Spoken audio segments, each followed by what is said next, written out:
Shalom, family. This Battle Zion with Yoda, Royal Empires, Y14 Takeover.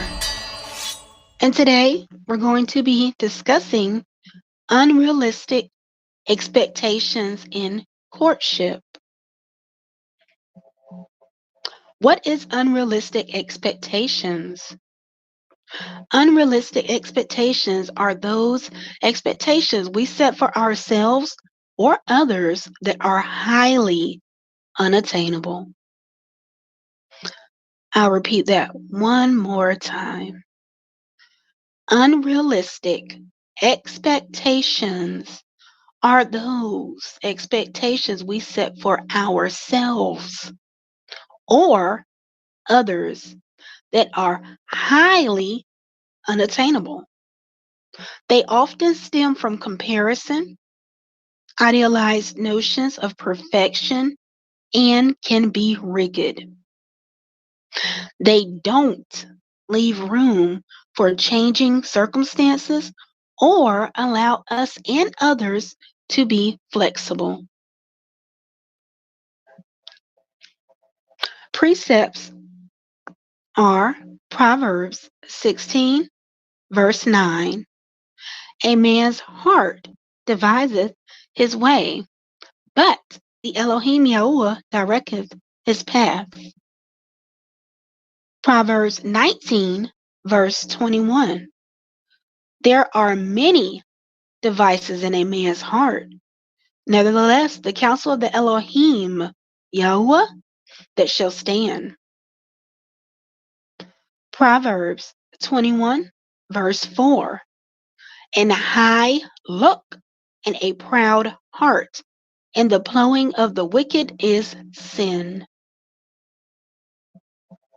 Ecclesiastes 3, verse 14. I know that whatsoever Yahuwah doeth, it shall be forever. Nothing can be put to it, nor anything taken from it. And the Elohim Yahuwah doeth it, that men should fear before him. A list of some unrealistic expectations in courtship are, but they are not limited to, always being happy or doing something, expecting the other person to provide the entertainment while you contribute nothing. Have you ever heard the slogan of just riding the coattail? Always for other person to initiate a conversation. Sometimes ak or akut. You should initiate a conversation as well to show that you are just as interested in the topic and you can engage with the other party. Change who you are to date them. You shouldn't have to change who you are just to date someone. However, this is one major unrealistic expectations that some people do deal with in courtship. Always ready and have to be on the partner's time. As in, if your partner is ready to do something and you're unavailable to do it at that moment, and you get upset or bothered and throw a tantrum like a child, that is what this is talking about. That person shouldn't always be ready for you to do something with them at the drop of a dime or because you said so. My problems are your problems, and your problems are your problems. Expected to do all of the romantic stuff, and the partner only contributes by just showing up. How many people are tired of planning dates or events for their significant other, but the other person doesn't contribute, or the other person is demanding that you do different things for them in a romantic setting. However, they offer no ideas, they offer no information into where they would like to go or what they would like to do. Want a fairy tale lifestyle. We do not operate in Walt Disney mindset. So, Tinkerbell, Cinderella, all those type of fairy tales, to hell, to even include Peter Pan, it doesn't exist.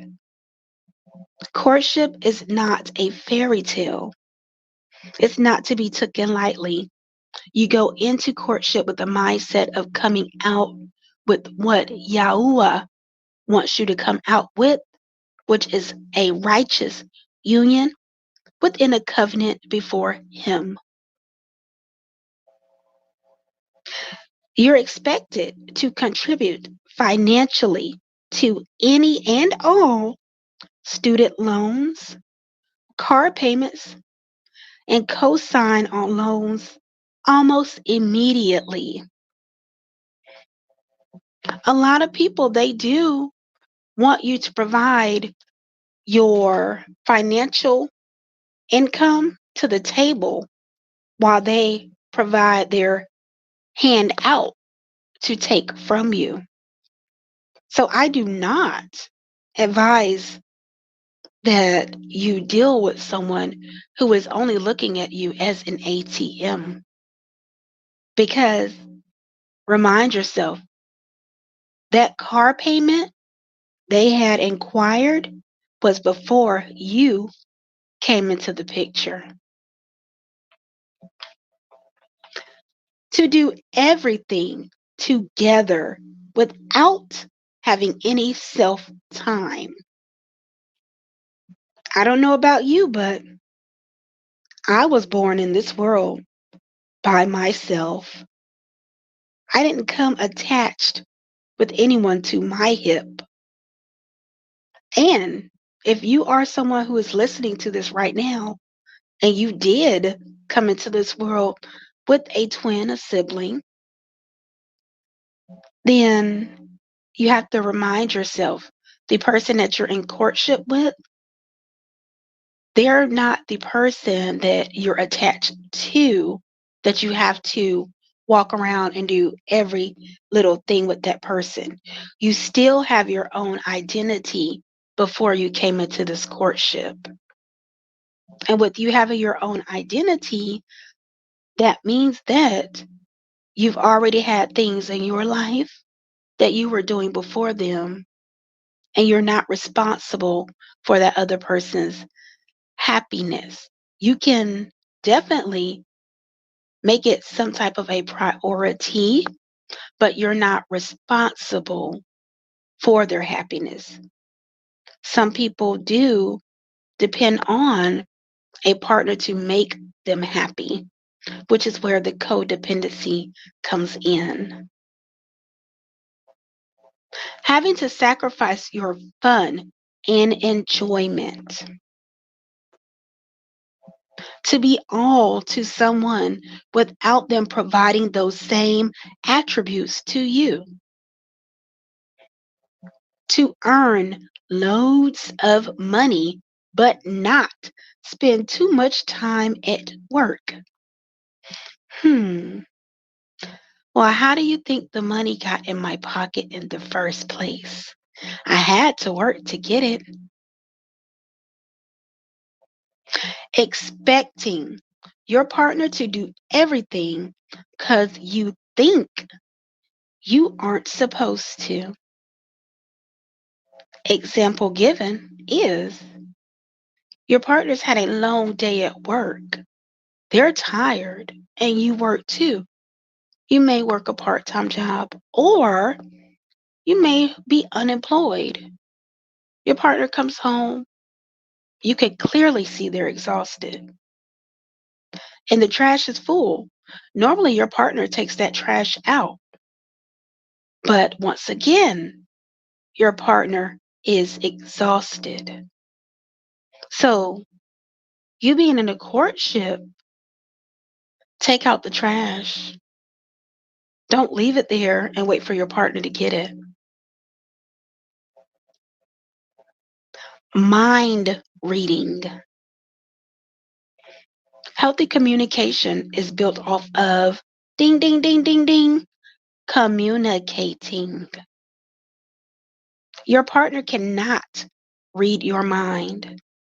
And a lot of arguments do evolve and unravel because some assume that their mind has been read to that partner. When in all actuality, you could be sitting in the same vehicle with your partner, upset, and your partner may know and sense that you are upset. However, they might not know exactly what you're upset about. So, safety would perceive your partner to not just throw out random answers into why you're upset. So, mind reading is a very big unrealistic expectation in courtship, and it can be eliminated by healthy communicating. To be an ATM, there's a difference between financially providing and being a simp, being used. If you're not happy, you can cheat and blame it on your partner. This unrealistic expectation is where you have someone who still operates not only in that world mentality, but also at a third grade level. No man can die for your sins. So if you know that no man can die for your sins, then you should also know that no man or woman can cause you to cheat on your partner because you're unhappy, which all stems back to your happiness needs to be your own priority first, not make it your partner's priority to make you happy.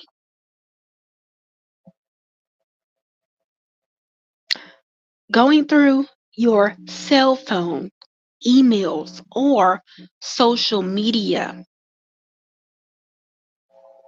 whenever you're in courtship, as an unrealistic expectation, some people do feel as if, well, I've been with this person for a month to 3 months. I should have access to your device and all of your social media accounts. No, no, no, no, no. You don't do that. That stems from insecurities. So, the going through the phone at those early stages is a no no. Going through the phone at any stage after courtship, especially in marriage, is a no no. Okay? Now, it's completely fine for you and your partner to have previous conversations where you both agree to keep your phones unlocked, which is fine and well. However, when it comes to you feeling as if you have the need to snoop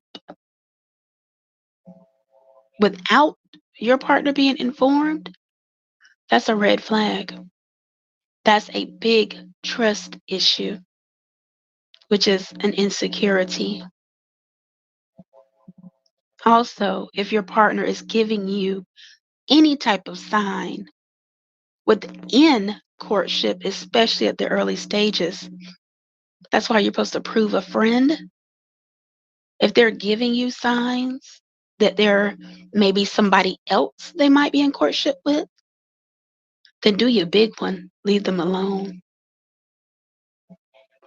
Recognizing and addressing these unrealistic expectations can help build healthier and meaningful relationships. Instead of having unrealistic expectations when first meeting someone, a few months into courtship, try these two things, if possible. Expressing thanks and admiration for the other person. And most importantly, but not least, maintain independence by keeping your own identity, interest, and friendships. And I yield.